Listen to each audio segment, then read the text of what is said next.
इधर आओ सितमगर हुनर आजमाएं, तुम तीर आजमाओ हम जिगर आजमाएं। बेसिकली ये जो प्रोसेस अडॉप्ट किया जा रहा है खान साहब के ख़िलाफ़, आप देख लें तोशाखाना केस देख लें, नैब की आप देख लें या साइफ़र केस देख लें, ये तमाम तर केसेस जो हैं खान साहब पे बेसिकली जो हम जिस तरह हम देख रहे हैं तो ये बनते ही नहीं हैं। ये तमाम तर प्रोसीजर को, कानून और आइन की सिर्फ धज्जियाँ उड़ाई जा रही हैं। अब जो प्रोसीडिंग्स हुई हैं, क्या जजेस, क्या लॉयर्स, क्या प्रोसिक्यूशन, क्या ये लोग नहीं समझते थे कि खान साहब का केस कैसे चलना चाहिए, साइफ़र केस होना चाहिए या नहीं होना चाहिए?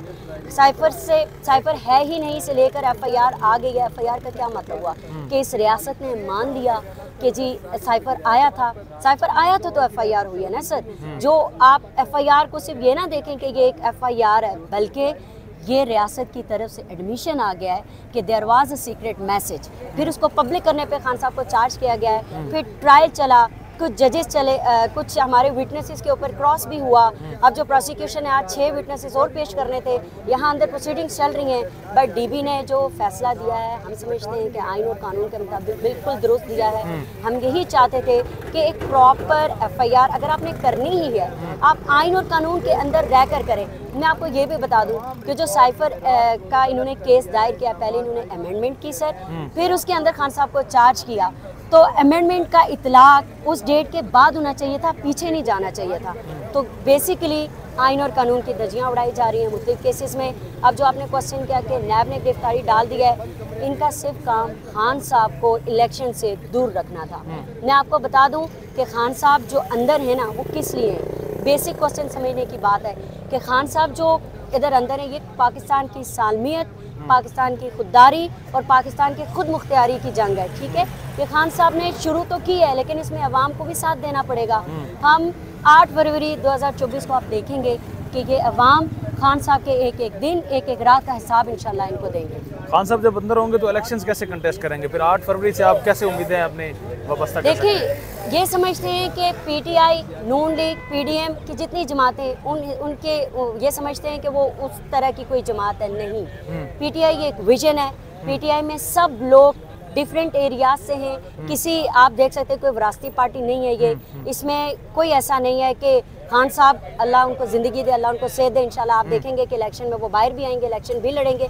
जिस तरह आपने कहा कि अगर खान साहब नहीं है तो पीटीआई इलेक्शन लड़ेगी और विन करेगी इंशाल्लाह। और जब हम पावर में आएंगे तो हम आइन और कानून के मुताबिक काम करेंगे।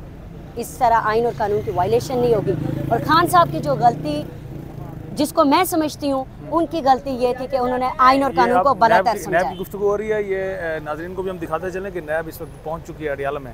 तो ये मेरे ख्याल में अच्छा शगुन तो नहीं है। बिल्कुल अच्छा शगुन नहीं है। देखें, मुझे 8 साल हो गए हैं प्रैक्टिस में, हमने बहुत सारे केसेस देखे हैं, हमसे पहले भी केसेस चलते आए हैं। ट्रायल जो होता है वो ओपन कोर्ट में होता है। आप किसी केस का ट्रायल चला रहे हैं, ओपन कोर्ट में होता है, बंद कमरों में सिर्फ डील्स होती हैं, और ये उसी की एक कड़ी है।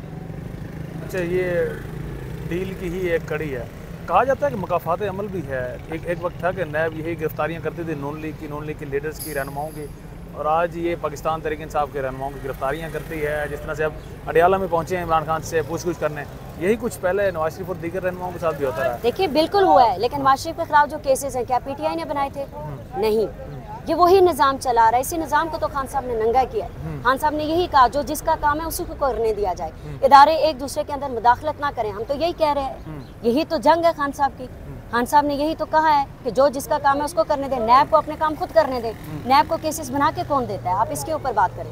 तो एक रेफरेंस तो आपकी हुकूमत ने भी भेजा था हमारे काजी फाइज जस्टिस के खिलाफ। बिल्कुल भेजा, बिल्कुल भेजा। वो तो हुकूमत, देखिए, बिल्कुल भेजा था, अगर भेजे जाते हैं, बिल्कुल भेजा जाता है। अगर काजी फाइज ईसा साहब के खिलाफ रेफरेंस आया था तो क्या उनको चीफ जस्टिस बनना चाहिए था? क्या उनको अपनी अहलिया के साथ खड़े होकर इस निज़ाम को चैलेंज करना चाहिए था? जब उन्होंने, आपने देखा होगा, जब उन्होंने हेल्प लिया था तो उन्होंने अपनी अहलिया को साथ खड़ा किया। Being a lady I appreciated it. But अगर देखा जाए तो आपके खिलाफ एक रेफरेंस है, वो तो चीफ भी नहीं बनने चाहिए थे। लेकिन क्वेश्चन मार्क उनके ऊपर हुआ। आप कहते हैं कि पीटीआई ने उनके ऊपर केस बनाया, तो कुछ हुआ होगा तो केस बनाया ना। आप यही बात करते हैं, मुकाफत अमल की बात करते हैं, तो 1.5 साल पीडीएम की हुकूमत रही, तो खान साहब के खिलाफ क्यों नहीं केस किए? यही रेफरेंस अब तोशाखाना में भी इमरान खान पर बनाने के बारे में सोचा जा रहा है। तो फिर हम यही कह सकते हैं कि चूँकि रेफरेंस है इसमें की वजह हकीकत होगी तो रेफरेंस बन रहा है। हम कहते हैं कि अगर कोई ऐसी चीज़ है कि खान साहब के ऊपर केस होने चाहिए, ओपन ट्रायल करें, मीडिया ट्रायल करें, लोगों को दिखाएं, पब्लिक को दिखाएं कि खान साहब ने ये किया है, इसमें ये चार्ज हैं, ये छुप छुपा के कमरों में क्या हो रहा है, हम इसकी बात कर रहे हैं। अब ले आए खान साहब के भी केसेस थे, क्या नवाज शरीफ साहब नहीं नैब में पेश होते थे, जाते थे, दत्तू के साथ जाते थे, किसने रोका उनको? किसी ने नहीं रोका। काजी फाइज ईसा साहब ने खुद अपना केस प्रोटेस्ट किया था, सारा उन्होंने लड़ा, किसने उनको रोका? किसी ने नहीं रोका। वाई खान साहब, आपने खान साहब को अंदर रख के क्या आप साबित कर रहे हैं? साबित करना है तो मीडिया को जाने दें, हम लॉयर्स को अंदर जाने दें, अवाम को पता चलने दें कि खान साहब ने ये किया है, छुप छुपा के कमरों में, बिहाइंड द डोर्स, आपको भी पता है क्या हो रहा है। Thank you ma'am. Welcome, thank you. Mic